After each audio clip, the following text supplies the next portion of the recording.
আমরা এসে পড়েছি Tripura police constable most important current affairs এবং জিকে সেকেন্ড পার্টটা নিয়ে। চলো শুরু করা যাক, কিন্তু তার আগে তোমরা সবাই সাবস্ক্রাইব এবং লাইক করে দাও আরও ভিডিও আসার জন্য। আজকের প্রথম কোশ্চেনটা হলো অ্যাটম বম। এটা কি ইসের উপর বেসড করে এই অ্যাটম বমটা কাজ করে? চলো দেখে নেওয়া যাক। অ্যাটম বম কাজ করে নিউক্লিয়ার ফিশনের উপর নির্ভর করে অ্যাটম বম কাজ করে। ভারতের প্রথম সূর্য মিশন, সোলার মিশন, যেটা ইসরো দ্বারা কন্ডাক্টেড হয়েছে, সেটার নাম কি? সেটার নাম হলো আদিত্য L1। শীতল দেবী ভারতের একজন মেয়ে যিনি এই বছর অর্জুন অ্যাওয়ার্ড পেয়েছেন। তিনি কোন খেলার সঙ্গে যুক্ত? এটা সঠিক উত্তরটা হবে প্যারা অলিম্পিকের। তিনি প্যারা আর্চারিতে তিনি যুক্ত আছেন।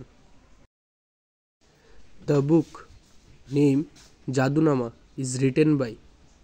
জাদুনামা বইটা কে লিখেছেন? জাদুনামা বইয়ের রাইটার হলেন Javed Akhtar. Blue revolution is related to fishing. Blue revolution ছাড়াও বিভিন্ন ধরনের রিভলিউশন আছে। ইয়েলো রিভলিউশন, যেটি রিলেটেড করে অয়েল সিডের সঙ্গে। হোয়াইট রিভলিউশন, যেটি দুধের সঙ্গে রিলেটেড করে।